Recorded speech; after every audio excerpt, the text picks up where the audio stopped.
ጋዛ ቅንጡ ህንፃዎቿ ታሪክ ሆነው የፍርስራሽ ከተማ ሆናለች። ለተሽከርካሪ መተላለፊያ የተገነቡ ዘመናዊ የአውራ ጎዳናዎቿም የፍርስራሽ ክምር የሚዝቁ ዶዘሮች ብቻ ይታዩባቸዋል። ዜጎቿም ነፍስ ለማቆየት ሲሉ የሚላስ የሚቀመስ ፍለጋ በመጠለያ ጣቢያዎቹ ተሰባስበዋል። ኑሯቸውንም በህንፃ ስብርባሪዎች ላይ በተዘረጉ የፕላስቲክ መጠለያዎች ውስጥ ካደረጉ 1 ዓመት ከ6 ወራት ሊደፍን ተቃርቧል። የምግብ፣ የትምህርት፣ የመብራት፣ የውሃና መሠረታዊ አገልግሎቶች አሁንም ቅንጦት ሆነው ቀጥለዋል። ይሁንና የፍልስጤማውያን መከራ በእስካሁኑ ብቻ የሚገታ አይመስልም።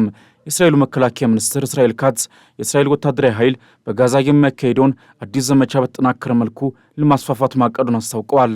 እስራኤል በድጋሚ የጋዛን ሰርጥ ሰፊ ስፍራዎች ለመቆጣጠር ማቀዷም የተሰማ ሲሆን በአዲስ መልኩ የእስራኤል ጦር የሚይዛቸው ስፍራዎችም የቴል አቪቭ ከግጭት ነፃ ቀጠና አካል ሆነው ይቀጥላሉ ሲሉ የመከላከያ ሚኒስትሩ አረጋግጠዋል። እንደ እስራኤል ካትዝ ገለጻ የእስራኤል አዲሱ ዘመቻ ከፍተኛ ቁጥር ያለውን ሕዝብ ከስፍራው ማፈናቀልን የሚያካትት በተጨማሪም የጋዛ ነዋሪዎች ሐማስን እንዲያስወግዱና ቡድኑ የቀሩ የእስራኤል ታጋቾችን እንዲለቅ ጫና የሚፈጠር ነው ያሉ ሲሆን ይህም እስራኤል በጋዛ ከሐማስ ጋር የገባችበት ጦርነት ሊጠናቀቅ የሚችልበት ብቸኛው መንገድ መሆኑን ገልጸዋል ሲል ቢቢሲ በዘገባው አስፍሯል። የእስራኤል ጦር በዚህ በአዲሱ ዘመቻው እስከ 25 በመቶ ያህል የጋዛን አካባቢዎች በቁጥጥሩ ስር ለማድረግ ማቀዱን የሚወጡ መረጃዎች ያሳዩ ቢሆንም አካባቢዎቹ የትኞቹ እንደሆኑና የያዙትን ስፋት በተመለከተ ግን በዝርዝር የሚገልጹ መረጃዎች አልተገኙም። እስራኤል ከመጀመሪያው ምዕራፍ የተኩስ አቁም ስምምነት በኋላ ፍርስራሾች ብቻ በቀሯት ጋዛ መጠነ ሰፊ ጥቃት ለመክፈት ቆርጣ መነሳቷንም የእስራኤል ጦር መግለጫ ዋቢ አድርጎ የእንግሊዙ ኢንዲፔንደንት ጋዜጣ በሰፊው አትቶ አስነብቧል። ከእስራኤል የቀድሞ ጥቃት የተረፉ የሐማስን ቁልፍ አመራሮችና አባላት መግደልን እንዲሁም ቡድኑ የሚጠቀምባቸውን መሠረተ ልማቶች የማውደም ግብን ያለሙ ከባድ የየብስና የአየር ላይ ጥቃቶችን ለመሰንዘር መሰናዳቷንም የመከላከያ ሚኒስትሩ እስራኤል ካትዝ አክለው ገልጸዋል። የእስራኤል ጦር መግለጫም የመከላከያ ኃይሉ ፍልስጤማውያን አካባቢዎቹን ለቀው እንዲወጡ ካስጠነቀቀ ከሰዓታት በኋላ የተሰጠ የዛቻ መልእክት መሆኑን ሰምቷል።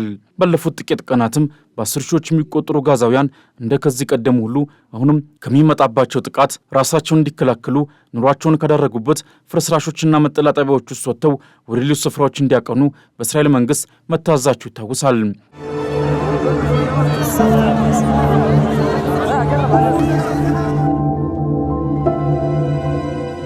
የእስራኤል ጀቶች በጋዛ ሰማይ ለማጓራት መጀመራቸውን ተከትሎም የፍልስጤም ዜጎች ደህንነታችን በአንጻራዊነት ይጠበቅልናል ወዳሉበት ስፍራ ጓዛቸውን ሸክፈው እያቀኑ ይገኛሉ።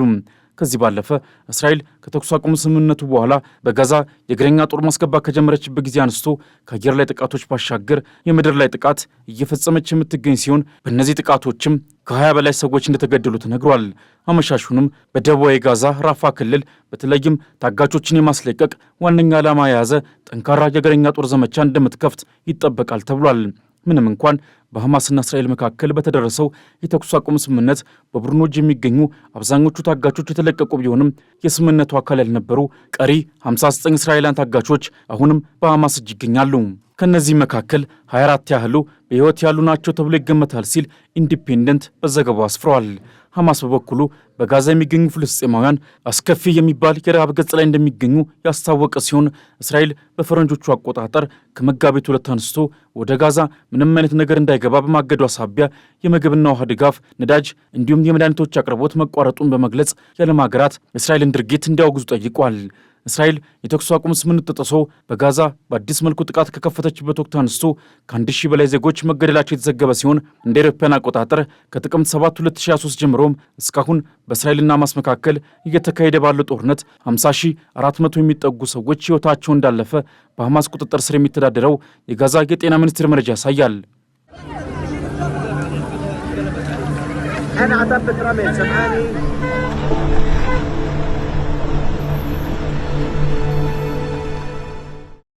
በእስራኤል የታጋች ቤተሰቦች ፎረም የመከላከያ ሚኒስትሩን ወታደራዊ ዘመቻዎችን የማካሄድ እቅድ እየተቃወመ እንደሚገኝ የተሰማ ነው።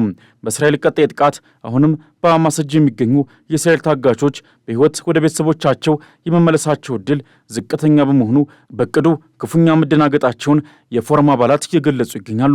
ከዚህ ባለፈ አባላቱ የእስራኤል መንግሥት የታገቱ ቤተሰቦቻቸውን እንዲለቅ በተደጋጋሚ ከመጠየቅ አንስቶ በቴል አቪቭና ሌሎች ዋና ዋና ከተሞች አደባባዮች ላይ ሰላማዊ ሰልፎችን በመውጣት በኔታንያሁ አስተዳደር ላይ ከባድ ጫና ሲያሳርፉ እንደነበር ይታወቃል። አሁንም በቡድኑ እጅ የሚገኙ 59 ታጋቾችን ለቤታቸው ማብቃት የእስራኤል መንግስት ኃላፊነት በመሆኑ መንግስታቸው ማንኛውንም የድርድር አካሄድ በመከተል ታጋቾችን እንዲያስለቅቅ ማድረግ አለበት ሲሉ በጽኑ አሳስበዋል። ይሁንና የእስራኤል መንግስት በአንጻሩ በርካታ ታጋቾች እንዲለቀቁ መንስኤ ከሆነው የመጀመሪያ ዙር የተኩስ አቁም ስምምነት በኋላ ወደ ቀጣዩ የድርድር ምዕራፍ ለማምራት እያቅማማ መሆኑ እየተነገረ ይገኛል። ይባስ ብሎ የእስራኤል ጦር ስምምነቱን በመጣስ በጋዛ በሺህ ለሚቆጠሩ ዜጎች ሞት ምክንያት የሆኑ ከባባድ ጥቃቶችን በመፈጸም ላይ ይገኛል። በእስራኤልና በሐማስ መካከል በአውሮፓውያኑ ጥር 19 የተፈረመው የተኩስ አቁም ስምምነት ከሁለት ወራት በኋላ የፈረሰ ሲሆን ለዚህም እስራኤል ሐማስ ተጠያቂ ያደረገች ቢሆንም ሐማስ ግን የእስራኤልን ወቀሳ እንደማይቀበሉ ይገልጻል። የፍልስጤሙ ታጣቂ ቡድን ሐማስ በኳታር ግብፅና አሜሪካ አሸማጋይነት የተፈረመውን የተኩስ አቁም ስምምነት ያፈረሰችው እስራኤል ናት ሲል ይከሳል።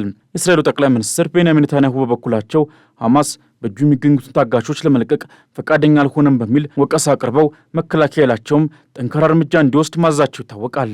ቢቢሲ የእስራኤል መከላከያ ምንጮችን ዋቢ አድርጎ እንደዘገበው ሐማስ የተኩስ አቁሙን ተገን አድርጎ በድጋሚ ራሱን እያደራጀ ነው የሚለው ከእስራኤል አዲሱ ጥቃት ጀርባ የሚሰጥ ዋነኛ ምክንያት ስለመሆኑ የተነሳ ነው። የእስራኤል አዲሱ ጥቃትም ከተገደሉ ዜጎች ባሻገርም ተጨማሪ ዜጎች እንዲፈናቀሉ እያደረገ ይገኛል። የተባበሩት መንግስታት ድርጅት ይፋ ባደረገው ሪፖርት መሰረትም ጦርነቱ ከተጀመረበት ጊዜ አንስቶ 142,000 ፍልስጤማውያን መፈናቀላቸውን ያሳየ ሲሆን እስራኤል በአዲስ መልኩ የጀመረችው ጥቃት ደግሞ ለተፈናቃዮቹ በተለያዩ ዓለም አቀፍ ረጂ ተቋማት የሚቀርቡ ሰብአዊና ማኅበራዊ አገልግሎቶችን እያስተጓጎለ መቀጠሉ ተሰምቷል። ከአንድ ወራት ገደማ በፊት ማንኛውም አይነት የድጋፍ አቅርቦት ወደ ጋዛ ሰርጥ እንዳይገባ በጣለችው እገዳ ሳቢያ የዓለም ምግብ ፕሮግራም በጋዛ ያሉትን ሁሉንም የዳቦ መጋገሪያ ማዕከላቱን ለመዝጋት መገደዱን አስታውቋል። ድርጅቱ በቂ የስንዴ ዱቄት አቅርቦት እያስገባ ባለመሆኑ ዳቦ እየጋገረ ለማቅረብ የማይችልበት ሁኔታ ላይ በመድረሱ ነው ውሳኔውን ለማስተላለፍ የተገደድኩት ብሏል። ከዚህ ባለፈ ያሉትን የምግብ እርዳታዎች በሙሉ አከፋፍሎ መጨረሱን አስታውቆ በመጋዘኖች ውስጥ በቂ ክምችት እንደሌለው የዓለም ማህበረሰብ ይወቅልኝ ሲል መግለጹን ኢሮኒውስ ዘግቧል። እስራኤል በበኩሏ በተኩስ አቁም ስምምነቱ ወቅት በ25,000 ተሽከርካሪዎች ተጫኑ ከ450,000 ቶን በላይ የምግብ ድጋፍ ወደ ጋዛ መግባቱን በመግለጽ በቂ የእርዳታ ክምችት አለ ስትል የድርጅቱን ሪፖርት ውድቅ አድርጋለች። የተባበሩት መንግስታት ድርጅት በዛሬው ዕለት ባወጣው መግለጫ በበኩሉ እስራኤል በጋዛ በቂ የምግብ ድጋፍ አለ ስትል ያሰማችውን ንግግር የማይረባ ሲል በጽኑ ተችቷል። የዓለም ምግብ ፕሮግራምን የሚያስተዳድረው ተመድ የዳቦ መጋገሪያ ማዕከላቱ የተዘጉት ለጨዋታ አይደለም፣ ዱቄትና የማብሰያ ነዳጅ በሌለበት ሁኔታ ማዕከላቱ መከፈታቸው ትርጉም የለውም ሲል እስራኤል ያስተላለፈችውን የአቅርቦት እገዳ ውሳኔ በጽኑ ኮንኗል። በተጨማሪም ተመድ የዳቦ መጋገሪያዎቹ ስራ ማቆማቸውን ተከትሎ በጋዛ ያለው የምግብ አቅርቦት ጥረት አሳሳቢ ደረጃ ላይ መድረሱን ማስታውቋል። ተመድ በእስራኤል ጦር ጥቃቶች ሰራተኞቹ እንደተገደሉበት ገልጾ በጋዛ የሚያካሄዳቸውን አገልግሎቶች ለመቀነስ ከባድ ውሳኔ ማሳለፉንም ከሳምንት በፊት የድርጅቱ ዋና ጸሐፊ አንቶኒዮ ጉተሬዝ መግለጻቸው አይዘነጋም።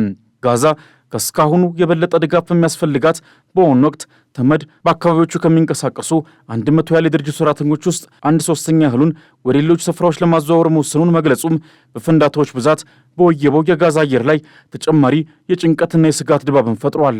እስራኤል በአሁኑ ወቅትም በጋዛ እየወሰደች ያለችው ጥቃትና በቅርቡ ትወስደዋለች ተብሎ በሚጠበቀው ግዙፍ ወታደራዊ ዘመቻ በስፍራው ያለውን እጅግ አስከፊ ሰብአዊ ቀውስ ይበልጥ ያባብሰዋል የሚሉ ግምቶች እንዲበራከቱ አድርጓል።